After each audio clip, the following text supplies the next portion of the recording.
It's laundry day every day in my house. If you finish a pile, you put it away, there's another pile to do, and it's just never ending. So that's what I've been up to today.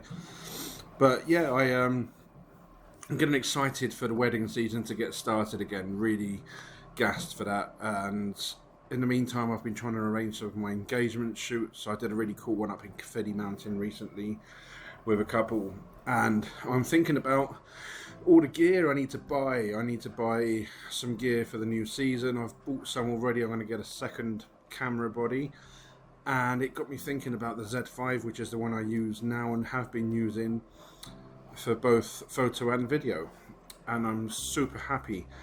So I just wanted to share some of my thoughts about the camera itself and how I use it and why I use it and why I recommend it to some of you. So yeah, I'm just gonna nip upstairs and have a chat with you there.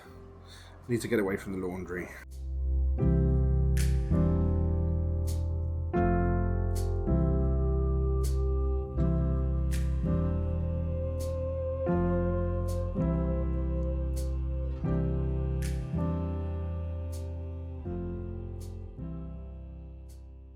I want to talk about the Nikon Z5 and answer the question that you've all been asking. Is the Nikon Z5 the best camera for hybrid wedding photographers? And I think the answer is yes, especially if you're on a budget. Let me tell you why. I had a very small budget and I needed to upgrade to mirrorless when I had my 5D Mark II. And I realised that I wasn't just a photographer at weddings. I wanted to take video, do something quite unique and offer hybrid coverage. So what hybrid coverage is when you do photo and video together as one person. Still pretty unique in the UK. Quite a lot of people are catching on and doing it now. But for the most part, you're either a photographer or a videographer, and I like thinking outside the box. But obviously, to run and gun and shoot handheld, the 5D Mark II wasn't going to cut it, and I knew I wanted to upgrade to mirrorless. So why did I purchase the Z5? Well, from my point of view, there was only one main reason, and that was budget. From your point of view, hopefully I can give you a whole other bunch of reasons as to why or why not to purchase this, and you can make a more informed decision. At the time, I was looking at staying with Canon ecosystem, but if you know your camera gear, the RF glass is super expensive. At the time, the R5 and the R6 had just either been announced or released, can't remember, but I couldn't afford them. I'm just going to list you some points now about how I personally use the Z5 and what features I've discovered are really good for how I work, and hopefully that will be helpful to you. Now, this isn't a gear review channel. I don't do that. I only ever do reviews of anything that I use already and give you my opinion on how I use it and whether or not I'm enjoying using it and it fits in with what I do. I do a lot of other stuff as well, including behind the scenes, and I'm going to do a lot more of that this year. So if you're not already subscribed, it might be a good idea to do so now. Just hit the subscribe button, and while you're there, give me a thumbs up on the video. Much appreciated.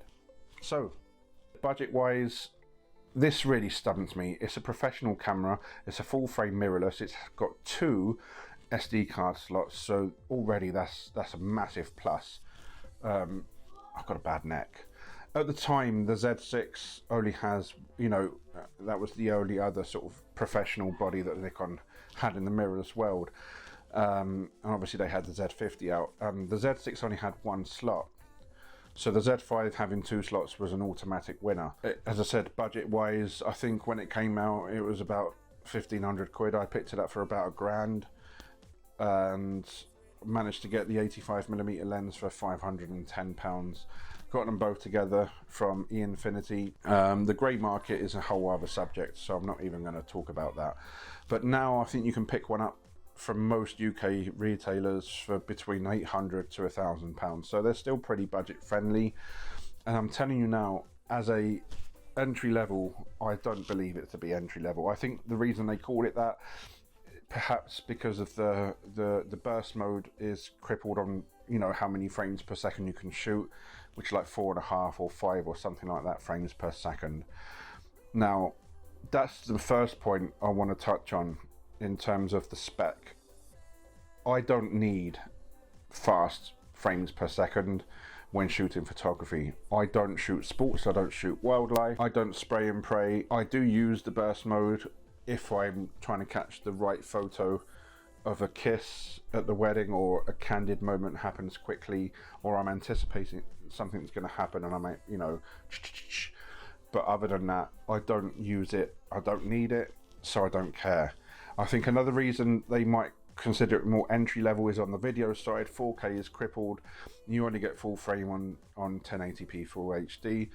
Again, I don't care about 4K in the present moment. I might do in the future, but for now I don't need it, and I'm happy with full HD 1080p. It's not a problem. It gives me what I need in terms of that.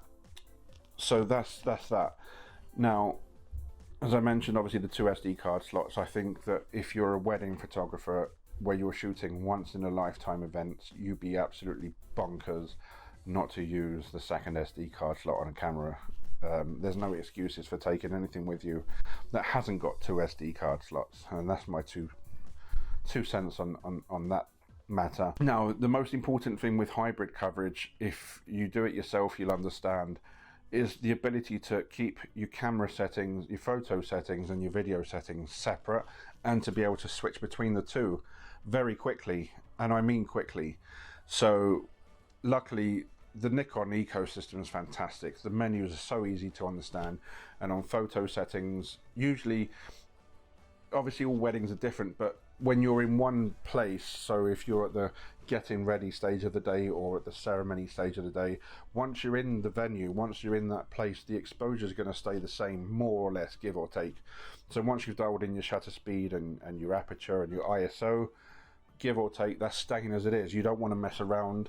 You might even shoot sometimes in aperture priority just to stop yourself from having to change settings on the fly, because you don't want to miss the moments. And then when you're switching to video, typically, I don't know about you, but I use it all handheld.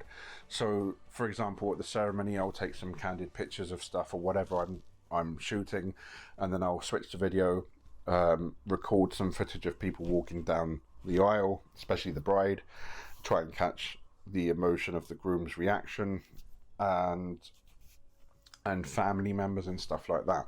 So I'll take some pictures, switch to video, capture short 5 to 10 second clips, then I'll probably record the ceremony handheld, change angles, you know, walk around, do my thing as you would with any sort of wedding for photography, but I do video clips as well in the same way, if that makes sense. So that is it, you know, I don't want to be thinking about settings. So my video settings, usually I go for 50 frames a second to edit on a 25 frames a second timeline. If you want to know why, ask me in the comments, I'll tell you. I'm not going to explain it on this video, but yeah, that's what I typically do. And then I will have it on 1/100th of a second and keep the aperture at 1.8, and that's what I do. So my video settings are dialed in, my photo settings are dialed in. Once everything's dialed in, I keep it like that, so I'm confident that I can go straight to photo, bang bang bang, straight to video, take my video clips, and I know that I'm not worrying about the settings. Perfect. Running and gunning, documentary style. It's so important that you don't miss the moments, and there's no buffer whatsoever. I don't even use the fastest of SD cards in my camera. I could fire away, you know, a burst of photos for a few seconds if I wanted to, and switch straight to video on pressing record within a split second. Honestly, it's amazing. And I know there's a lot of cameras out there, even more expensive cameras, that can't do that. I think maybe the Canon ones now are able to, but I think I watched a Taylor Jackson video about a year or two ago when he was testing, I think, the R6 at least for hybrid. He couldn't switch very quickly between video and photo. I don't know whether that's changed since then, but that was at least the case back then. And all I can really speak to is that the fact that the Z5 does, and it does it brilliantly.